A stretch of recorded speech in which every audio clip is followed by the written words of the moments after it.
Ok, bonjour à tous. Alors, voici la dernière torche que j'ai eue de Gearbest. C'est la dernière Light MT-03. Alors, on va commencer par avoir une petite comparaison avec les autres lumières ici, derrière. Alors, c'est quel type de lampe déjà? La MT-03, c'est une lampe de courte distance, ok, avec un angle très très large. Ce qu'on appelle les floaty lights en anglais, ok.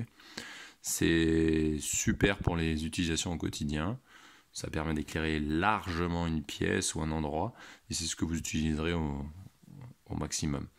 Donc, comment ils arrivent à faire ça? C'est assez simple, hein, à chaque fois. Pour avoir quelque chose de très large, mais qui ne va pas très loin, c'est des petits réflecteurs. Donc là, qu'est-ce qu'ils ont fait? Ils ont mis trois puissantes LED, les XHP70 de Cree, dans trois petits réflecteurs. Ok, on voit, c'est pas très très gros. Les réflecteurs, c'est un peu plus gros que la taille de la Concept One. Ils sont plus petits que celle de la DN70. Donc c'est vraiment des petits réflecteurs. Donc vous allez imaginer que le faisceau va être très très large et va pas aller très loin. Ok, alors petite comparaison. Donc là, ce que j'ai dit, j'ai la Nightcore Concept 1. Ok, c'est une super petite lampe capable de presque 1800 lumens. Donc avec 18650 au niveau des batteries. Super lampe pour le quotidien. Bon, il manque le lockout, mais sinon c'est une bonne lampe. Ça va pas très loin, c'est assez large, c'est parfait pour l'utilisation au quotidien. Ça, c'est le roi de la lampe, la Floody Light, ok, c'est la Imalante DN70. Donc c'est super petit, ça envoie 3800 lumens. Ça a quand même beaucoup beaucoup de puissance. Par contre, malheureusement, ça régule assez rapidement la tension pour descendre et arriver vers 900 lumens très rapidement. Ça, c'est ma petite préférée, c'est la Ecklight SC02. C'est une lampe avec un MTG2 à l'intérieur, c'est une super LED, super couleur. C'est capable de 2000 lumens, donc c'est quand même déjà pas mal, pas autant que la petite Imalante à côté. C'est du genre floody, c'est pareil, c'est très large, il y a un petit cône, on voit. Et par contre, ça step down pas du tout, quoi. Ça reste 50 minutes, c'est super puissant. Derrière, j'ai la Convoy L6. Donc ça, c'est tout de suite, vu la dimension du réflecteur, quelque chose qui va aller plus loin. Malgré tout, on a quand même un deuxième cône de lumière qui est assez large, ce qui permet d'éclairer la scène aussi sur les bords, pas que profondément. Donc c'est une super lampe. Là, je l'ai équipée avec un réflecteur SMO, c'est les réflecteurs lisses. Donc ça envoie de base dans les 3800. Là, j'ai changé la LED, le driver et le réflecteur. Là, on n'est pas loin des 6-7000 lumens. Donc ça commence déjà à causer, c'est assez intéressant. Par contre, c'est gros, comme vous voyez, mais ça va très loin. Et là, du coup, on a un petit peu l'entre-deux. C'est quelque chose d'assez lourd, mais quand même puissant, hein. C'est capable de 9000 lumens. C'est quand même le top. C'est pas très gros. Le design, il est soigné. La qualité de fabrication, elle est vraiment vraiment bonne pour une lampe chinoise. Il n'y a rien à redire. Vous avez le petit ergot pour monter sur un trépied photo ici. Vous avez ici deux petits trous pour mettre une lanière si vous voulez. Et comme c'est la version numéro 2, il y a eu ici là une plaque qui a été rajoutée parce qu'il y avait des boutons qui ressortaient en fait. Donc il y avait un petit défaut à ce niveau-là. Donc ça a été corrigé. Ok, alors maintenant regardons un petit peu de plus près cette lampe. Donc il y a 3 LED, ok, 3000, 3000, 3000, on est dans les 9000 lumens au maximum sur le mode turbo. Pour arriver à ça, on est dans une configuration comme si une XHP70 comme la Convoy, c'est du série. Donc on est en configuration 2S2P, donc il y a deux batteries en série et le tout en parallèle, puisque c'est de la 18650. Ok, alors on va regarder un petit peu comment c'est fait. Au niveau de l'étanchéité, on est sur quelque chose d'assez bien fait. On a quand même, par rapport au Convoy, là on a deux joints à chaque fois, devant, ici et derrière. Il y a deux joints, on va voir. Donc vous voyez, double joint en étanchéité, c'est top. Donc dans le carton, c'est livré avec des joints en spare, donc on peut les changer si on veut. Donc là on voit les batteries, ok, donc 4 batteries, donc vous avez les batteries en série, et il y en a en parallèle. Donc comme ça on arrive à une configuration en 2S, 2P. Okay. Alors, petite subtilité, cette lampe est protégée contre la mise à l'envers au niveau des piles. Donc comment ils ont fait ça? C'est assez simple. Hein. Ils ont mis devant et derrière là des petits anneaux en plastique au niveau des contacts plus.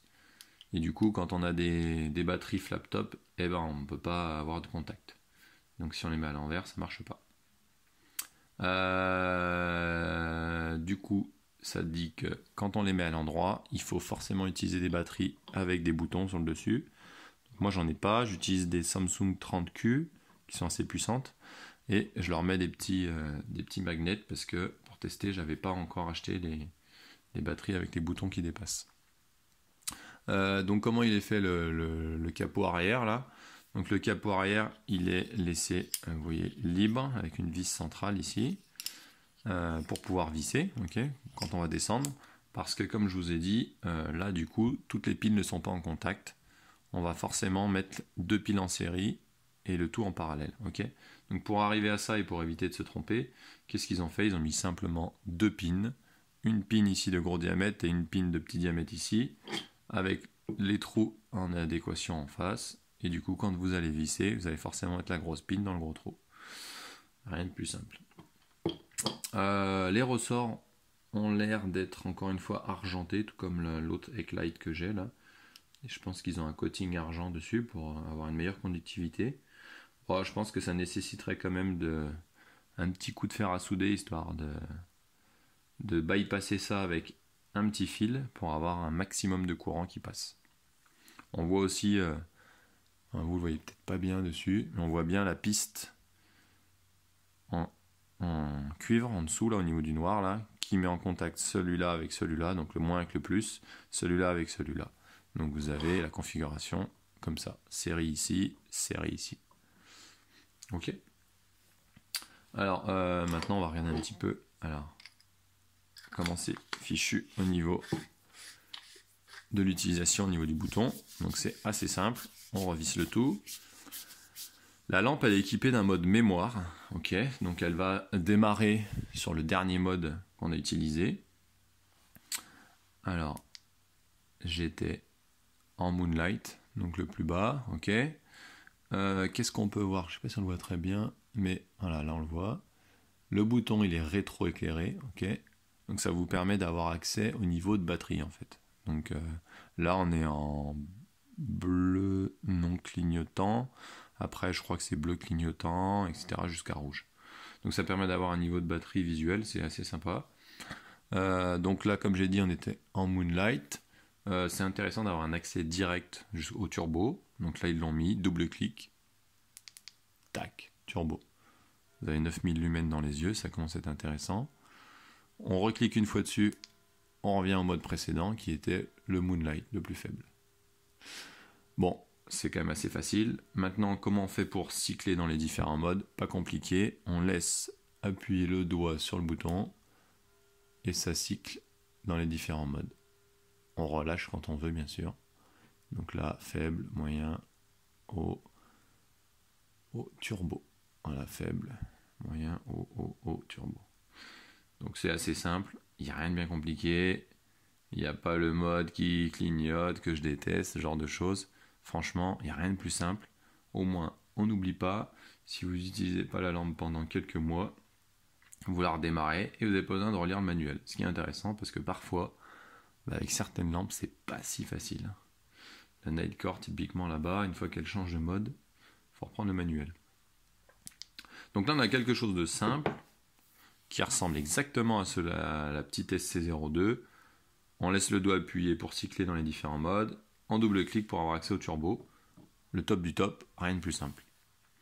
Voilà, bah écoutez, si vous avez des questions, n'hésitez pas à me les poser. Je me ferai un plaisir d'y répondre. J'ai encore pas mesuré les temps sur chaque mode, là, au niveau du turbo, etc. Par contre, ce que je sais, c'est qu'a priori, à partir de 2 minutes 50, la lampe, elle fait un step down à 5000 lumens, histoire de pas trop chauffer. Donc ça nous fait quand même 2 minutes 50 à 9000 lumens, ça commence à être très intéressant. C'est ce que Eklight soigne beaucoup sur ses lampes, c'est les temps avant de descendre. Parce qu'une Malande, c'est souvent des lampes très puissantes, mais très puissantes pour 15 secondes, il n'y a pas vraiment d'intérêt. Donc voilà. Eh bien, écoutez, n'hésitez pas à poser vos questions dans la vidéo, postez quelques réponses. Je vous remercie, au revoir.